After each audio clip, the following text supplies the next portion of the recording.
সাকিবিয়ান ভাইরা বোনেরা, একটা প্রচন্ড টেনশনের মধ্যে পড়েছো তোমরা। স্বাভাবিক, এই ধরনের খবর আমাদের কাছে এলে আমাদের তো টেনশন হবেই।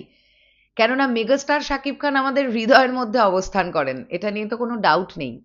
সেই মানুষটা শারীরিকভাবে অসুস্থ, তিনি ব্যথা পেয়েছেন, তিনি আঘাতপ্রাপ্ত হয়েছেন, এই ধরনের অনেক পোস্ট গতকাল সোশ্যাল মিডিয়ায় রটতে দেখলাম।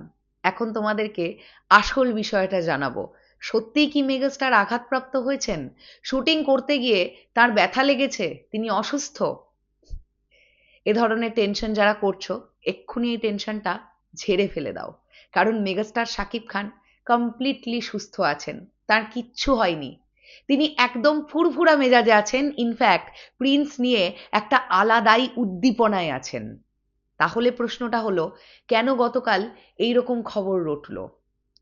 টিমের কারোর মধ্যে থেকেই কি এই খবর বেরোলো যে সাকিব ভাইয়া অসুস্থ? এই বিষয়টা নিয়ে আমরা কথা বলি এই ভিডিওতে। হ্যালো আমার সাকিবিয়ান ভাইরা বোনেরা, চলে এলাম আরও একটা নতুন ভিডিও নিয়ে। আশা করছি তোমরা সকলে খুব ভালো আছো। মেগাস্টার শাকিব খান গত দুদিন আগে শ্রীলঙ্কায় এসে পৌঁছেছেন। একটা আলাদা দেশ, আবহাওয়ার মধ্যে সামান্য কিছু হলেও চেঞ্জেস, খাদ্যাভ্যাসে পরিবর্তন, একটা জায়গা থেকে অন্য একটা জায়গায় আসা, একটা জেট ল্যাগ থাকে। যে জেট ল্যাগটা কাটিয়ে উঠতে একটু সময় লেগেছে সাকিব ভাইয়ার। আর এটা শুধু সাকিব ভাইয়ার সময় লেগেছে ব্যাপারটা এরকম নয়। যে সকল অভিনেতারা বাংলাদেশ থেকে শ্রীলঙ্কায় গেছেন তারা প্রত্যেকেই একটু জেট ল্যাগের মধ্যে ছিলেন। স্বাভাবিক বিষয় তো এটা, স্বাভাবিক নয় কি? তো সাকিব ভাইয়া একটু রেস্ট করছিলেন গত দুটো দিন, কারণ সাকিব ভাইয়া তো নিজেও জানেন যে প্রিন্স টিম নানান বাধা বিপত্তি কাটিয়ে উঠতে উঠতে উঠতে উঠতে সময়টা বেশ খানিকটা এগিয়ে গেছে।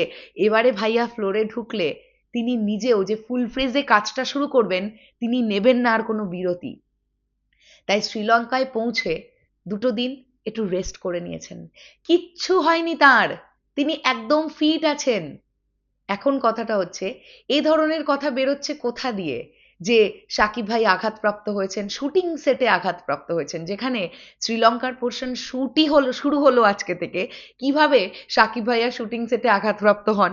কেউ কেউ তো আবার লিখছেন অ্যাকশন দৃশ্যে শুট করতে গিয়ে সাকিব ভাইয়া ব্যথা লেগেছে, তিনি চোট পেয়েছেন। কিভাবে হয়? এখান থেকেই তো বিষয়টা ক্লিয়ার, যেটা কমপ্লিটলি একটা রিউমার ছিল। এবং আমাদের খুব কাছের দাদা জাহিদ ইসলাম, অভিনেতা জাহিদ ইসলাম, আমি দেখলাম দাদাও গতকাল একটা কন্টেন্ট তৈরি করেছেন। দাদার এখানে কোনো দোষ নেই, কেননা এখনো পর্যন্ত জাহিদ দাদার কাছ থেকে যে সকল আপডেট আমরা সবাই পেয়েছি, খুব একটা ভুল কিছু তথ্য জাহিদ দাদা প্রোভাইড করেন না। তার মানে বুঝতে হবে জাহিদ ইসলামের কাছেও কিছু মিসলিড তথ্য গেছে। এখন প্রশ্নটা হচ্ছে, এই তথ্য কাদের তরফ থেকে গেল? প্রিন্স টিমের মধ্যে থেকেই তো কারোর কাছ থেকে গেছে এই তথ্য, না হলে কিভাবে এইভাবে খবরটা রটলো যে সাকিব ভাই অসুস্থ, সাকিব ভাই চোট পেয়েছেন? কারা করছেন এগুলো আমি জানি না, তবে যারাই টিমের মধ্যে আছেন তারা যদি প্রিন্স সিনেমা, শুধু প্রিন্স বলে বলছি না, যখন যে সিনেমা নিয়ে থাকবেন, যদি সেই সিনেমাটাকে একটু নিজের মতন করে ভাবেন, তাহলে এইগুলো কিন্তু হয় না, অ্যাকচুয়ালিতেই হয় না। এবং আরো একটা বিষয় কি খারাপ লাগলো, এই যখন থেকে এই খবরটা রটলো যে সাকিব ভাইয়া অসুস্থ, তিনি আঘাত পেয়েছেন, ডিরেক্টর আবু হায়াত মাহমুদ এবং ক্রিয়েটিভ ল্যান্ডের যিনি কর্ণধার শিরিন সুলতানাকে ট্যাগ করে করে পোস্ট হওয়া শুরু হলো যে আপনারা সাকিব খানকে একটুখানি ব্রেক দিন, আপনারা সাকিব খানকে দিয়ে এত খাটিয়ে নিচ্ছেন, এ ধরনের কথাবার্তা। আপনাদের মনে হয় মেগাস্টার সাকিব খান না চাইলে কোনো ডিরেক্টর বা কোনো প্রডিউসারের ক্ষমতা আছে তাকে দিয়ে কাজ করাবেন? সাকিব ভাইয়া নিজেই তার সিনেমা নিয়ে এতটা ওয়াকিবহল না? জানতে পেরে যাবেন। আজ থেকে ক্যামেরা ওপেন হলে তো আবারও এরকম খবর আমাদের কাছে আসবে, একটানা 20 ঘন্টা, 22 ঘন্টা, 23 ঘন্টা শুট করেছেন মেগাস্টার সাকিব খান। সো আমি এটাই বলতে এসেছিলাম কি, যারা এই ধরনের খবরে বিশ্বাস করছো সাকিবিয়ান ভাইরা বোনেরা যে সাকিব ভাইয়া অসুস্থ, এটা কমপ্লিটলি একটা ভুয়ো খবর। ঠিক আছে?